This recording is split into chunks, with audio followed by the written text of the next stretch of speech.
اس کے بعد آ جاتا ہے شرک خفی. شرک خفی ہے خفیہ شرک جو کہ انسان کے دل کے اندر ہو رہا ہوتا ہے اور باہر نظر نہیں آ رہا ہوتا.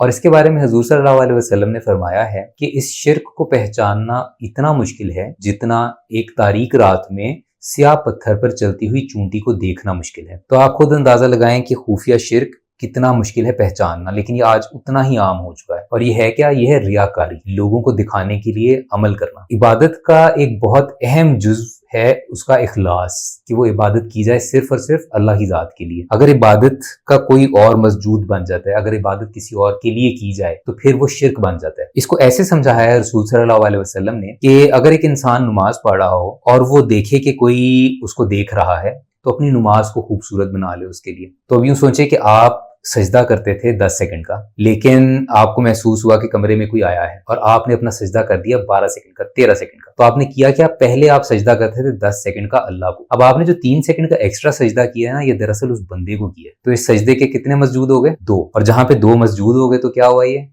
شرک ہو گیا. تو اس لیے اپنی عبادات کو خالص اللہ کے لیے بنانا بہت ضروری ہے، اور اگر وہ نہیں ہوں گی تو پھر وہ شرک بن جائے گا. ایک اور حدیث میں آتا ہے من صلی یرائی فقد اشرکا، جس نے نماز پڑھی کسی اور کو دکھانے کے لیے اس نے شرک کر دیا. فقد اشرکا، شرک کر دیا، اس کا شرک ہو چکا ہے، اس میں شک کی بات نہیں رہ جاتی، شرک کر دیا اس نے. اس کے بعد ومن ساما یرائی فقد اشرکا، جس نے روزہ رکھا کسی کو دکھانے کی خاطر اس نے شرک کر دیا. پھر ومن تصدق یرائی فقد اشرکا، اگر کسی کو دکھانے کے لیے صدقہ دیا تو شرک کر دیا. اب آج کے دور میں دیکھیں ہم لوگ سوشل میڈیا پہ دکھانے کے لیے کتنی نیکیاں کرتے ہیں. صدقہ دیتے ہوئے ہمارے دل میں یہ ہوتا ہے کہ میں اس پہ سٹوری لگاؤں گا. تہجد کی نماز میں بیٹھتے ہیں لوگ تو سب سے پہلا کام یہ کرتے ہیں کہ سنیپ چیٹ پہ تصویر لگاتے ہیں. تو سوچیں کہ سنیپ چیٹ پہ جو آپ کی آڈینس ہے، آپ اس کے لیے تہجد پڑھ رہے ہیں یا آپ اپنے اللہ کے لیے پڑھ رہے ہیں؟ اور اگر اللہ کے لیے پڑھ رہے ہیں تو سنیپ چیٹ پہ سٹوری لگانا کیوں ضروری ہے؟ وہ ایک تصویر بچھا کے، جائے نماز بچھا کے، سامنے تصویر رکھ کے سٹوری لگانا کیوں ضروری ہے اگر آپ کی عبادت خالصتاً اللہ کے لیے؟ اور اگر آپ کی عبادت میں اخلاص نہیں ہے اللہ کے لیے تو پھر تو یہ شرک ہو گیا کہ آپ لوگوں کو دکھانے کے لیے کر رہے ہیں. اور ریاکاری یہ ہے کہ آپ کو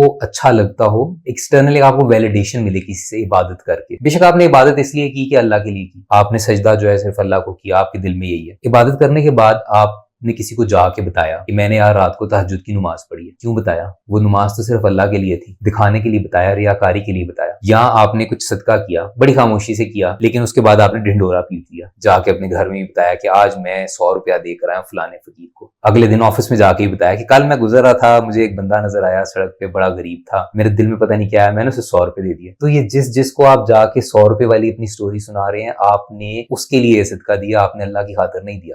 اس شرک کو پہچاننا بہت مشکل ہے، اور اپنی عبادت کو ہمیشہ جو ہے دیکھتے رہیں، اس کا جائزہ لیتے رہیں. کیا میری عبادت صرف اللہ کے لیے ہے یا میری عبادت میں کوئی اور بھی شامل ہے جس کے لیے میں یہ کر رہا ہوں؟ اور اس کا ایک طریقہ یہ بھی ہے کہ آپ نوافل اپنے زیادہ کر لیں، اور وہ نوافل ایسے ہوں کہ کسی کو خبر ہی نہ ہو. آپ تہجد کی نماز پڑھیں، آپ کوئی نفل پڑھیں اور کسی کو پتہ ہی نہ چلے اور کسی کو بتائیں بھی نہ. یا آپ صدقہ کریں اور اتنی خاموشی سے کریں کہ آپ کے گھر میں آپ کے سگے بہن بھائی، آپ کے والدین، کسی کو بھی نہ پتا ہو کہ آپ نے کوئی صدقہ کیا ہے. تو پھر اس طرح سے آہستہ آہستہ آپ کے دل سے ریاکاری بھی نکلے گی. جب آپ کی خالصتاً نوافل اللہ کے لیے ہوتے جائیں گے تو آہستہ آہستہ آپ کے فرض سے بھی اگر کوئی ریاکاری ہے تو وہ بھی نکلتی جائے گی.